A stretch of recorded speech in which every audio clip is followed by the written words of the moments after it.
I'll just go clickety-click then. All right, so, well, how's the week been? Did you get your game time? Did you give minutes to fringe players, or did the weather intervene? What's the story? Well, Tuesday we played against Cardiff, strong Cardiff team. They probably had 5 or 6 first team players playing, so it was good. It meant that the lads like Dion Donahue, Jonathan Grounds, who have not had much in terms of game time this pre-season, it just meant that we all got 90 minutes. So we actually played well, but we were up against a good team who punished us with the chances. But in terms of training ground games, it actually went quite well. And how's the week been off the back of another home victory? 6 points out of 6 at still the empty county ground. No, fine, good week. I think the response after Blackpool was very good. And when you do lose a game, you want to make sure that you respond quickly. The first chance you get of responding in a good manner is on a training field, and we've done that. And then we responded well on a Saturday against a good Burton team, getting a good result. And were you pleased with how quickly, and I mean literally how quickly, 7 minutes, Jordan Stevens settled in? Well, I think when you take players from certain clubs in the way that Marco Bielsa works, you know that they're going to be fit, and you know that they're going to more or less not hit the ground running in terms of scoring goals, but they're going to be game ready. So that was a big thing for us. We knew that him coming in, no matter how little training he'd done with us, he played sufficient 23s games, and he'd be ready to go and start on Saturday. And on the other side, how's Johnny Smith? Has asthma kind of come and gone, hopefully, and that's all under control? Yeah, fine. It was a strange one. We didn't really know what set it off, but he's fine today.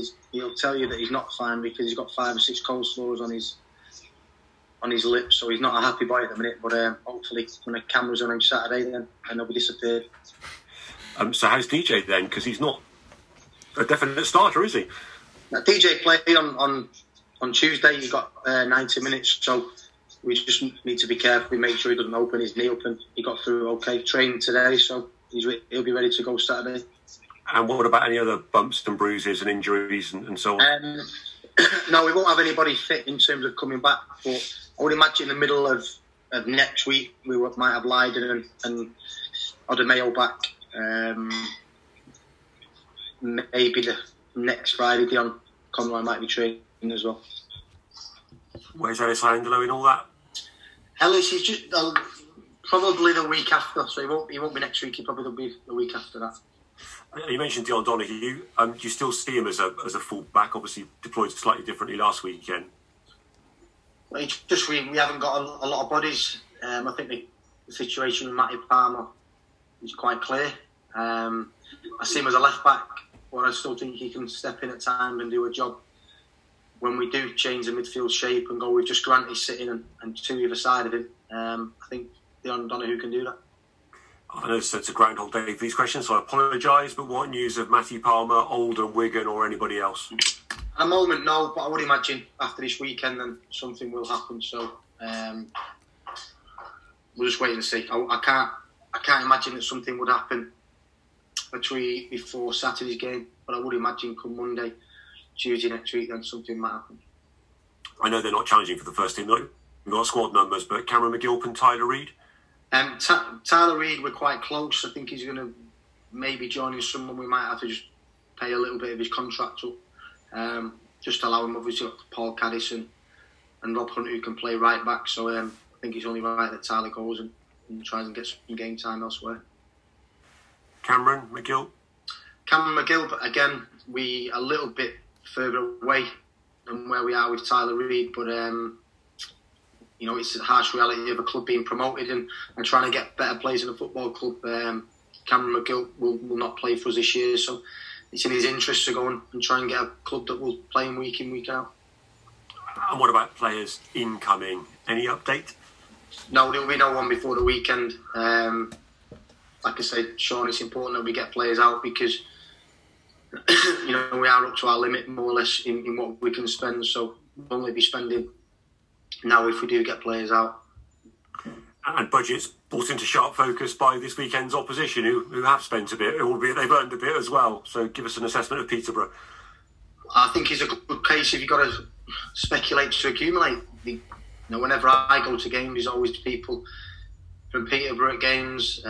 They do the non-league system very, very well. And they're willing to pay that 100, 200 grand for these non-league players. Or even, they've got a lad playing in midfield. I think he played over £500,000 from Barnet. So they do it really well. They're willing to put the money in to take these players. They give them long contracts, so they make sure they're quite secure in when they do get the player, if the player does well.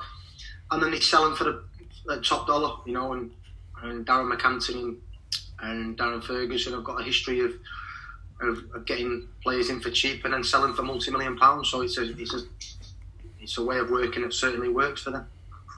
It's totally hypothetical, but chatting to Brett Pitman, he was saying that when Pompey played him last season, just before lockdown, he thought had the season finished, Peterborough would have gone up. Obviously, they missed out as a result of the system, didn't they? Yeah, I think it's harsh. So obviously, when you do a system like that, there's going to be winners and losers.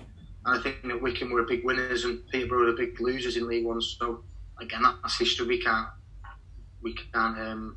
change what's happened.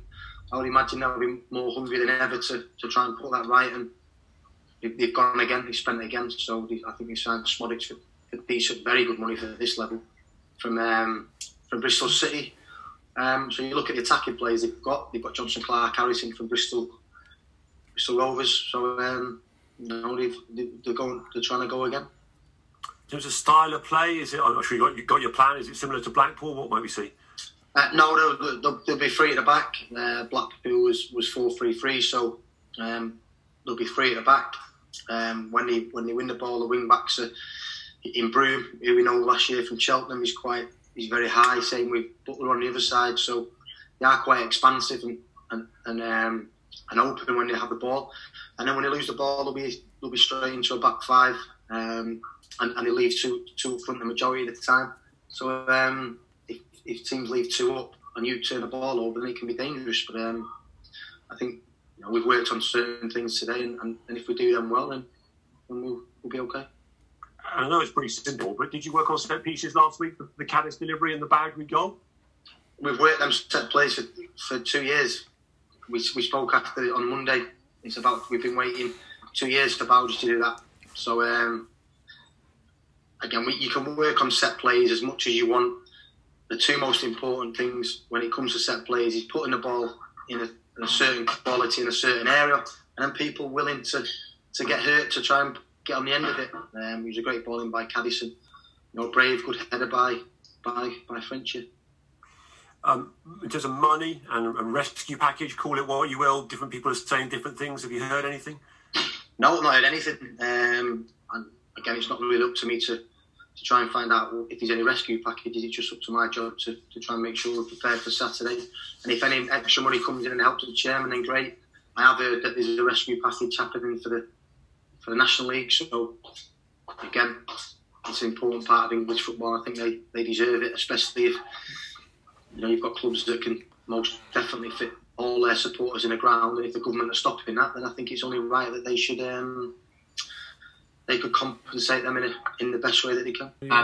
Richie, on the out of favour players such as the McGill, the Reeds, etc., how do they kind of keep themselves fit and ready to move? Are they still training with the club, or do they sort of go elsewhere to keep themselves? So McGill has been training elsewhere. So I think Tyler Reed's been out Woking. There's no point in training with us and nobody else seeing them. We're quite prepared to let the players go and try and find somewhere where we'll take them, and we'll try and give them game time. So they've both been training away for, I would imagine, 4 or 5 weeks now, just to give them the very best opportunity for a club to watch. It's very difficult because there's a certain ceiling on players at the moment where conference clubs, Conference North, Conference South, they would be taking players, and then that would free up money for other clubs to start doing a little bit of business as well. But at the moment, the conference club, because he's no gain, because he's no income, they're a little bit wary about taking players on with no, obviously this rescue package has come out today, so hopefully things can start moving forward. Yeah, so for them, is it like sort of almost a continuous trial period? Obviously they've got a contract, but but they're just going, if it doesn't work out, then they move on to another club, train somewhere else. When players get into the last year of the contract, and if they don't play a game, it's very doubtful that they're going to get an extra year on top of that. So, especially at the same level of what they've been earning. So, if these two lads go out and play and they get 34 games this season and they do really well, then there's a potential there to get a similar contract to what they're on now. Yeah, and what about the first years? You mentioned a while back that, if they train well and they sort of show they want to be around the place, you'll put them on the bench. How have they sort of responded to any feedback you've given them so far? Well, they've been training. I think it was Braintree. I think Massimo and Cheshire have been training at Braintree. We've decided to give Toby Holland an extension of his contract till January. So, we obviously light on bodies in terms of training numbers. But I think Toby's got potential. He just needs to come in with a smile in his face in training and look like he's enjoying it and give it everything he's got. We've given, like I say, we've given an extra 3 months to prove that he's worth a longer contract. For myself, so you clearly want players in, but if you're unable to do that, you said you need players in for a playoff push this season. Is this current squad capable of that? Because you've had a great start already. Well, I wouldn't say I call it a great start. We've played 3 games. I'm always waiting. Once you get to 10, 15 games, then that's when the table really starts to settle down. So the reason why I want more players is, and every manager will tell you the same, this has been quite an easy month. Because we went out the Carabao Cup, it's been quite an easy month. If you look at Newport, they played Saturday, Tuesday every week so far. We haven't. We've had the full week to prepare, making sure that we're ready for the Saturdays. Next month's totally different. We've got Saturday, Tuesday. And even if you've got players fit from a Saturday, Saturday, even if they're fit for the next Tuesday game, they might just be physically nowhere near, ready to ask them, ready to do what you want them to ask them. And that is play with intensity, play with a certain fitness level and get a certain amount of sprints in the game. They just might not be physically ready to do that. So you need players in and to basically rotate the squad. Is the aim as always, though, as a team coming up to first of all avoid relegation and then kind of see where you can go from there? I didn't really think about it. We were a new team. Usually you'd like the momentum to be really, with you and then try and go again. We've obviously lost a lot of that momentum in terms of what has happened, but I'm not really thinking about that. I'm just thinking about the next game and let's get to 10 games, let's see where we are and then take it from there. Yeah, you've got a couple of informed strikers, you'd say. Tyler Smith and Brett Pitman have already scored. Is the plan to play them together at some stage, up top together, or is it be competing? Maybe there'll be certain games, where we might even match teams up. You look at Peterborough this week, 3-5-2. We might go 3-5-2, match them up and see how we get on against them. So it gives us an option, definitely, especially as we've got the number 10s as well. And finally, kind of away from the football side of things, at the weekend we didn't see the players take a knee. Where do you stand on that as a club? Is it something you spoke about with your players taking a knee before the game? I don't really have an opinion on it, if I'm being honest. I think... Is it something the players have discussed between them? No, not at all. To be honest, I didn't even know we'd not done it, to be honest.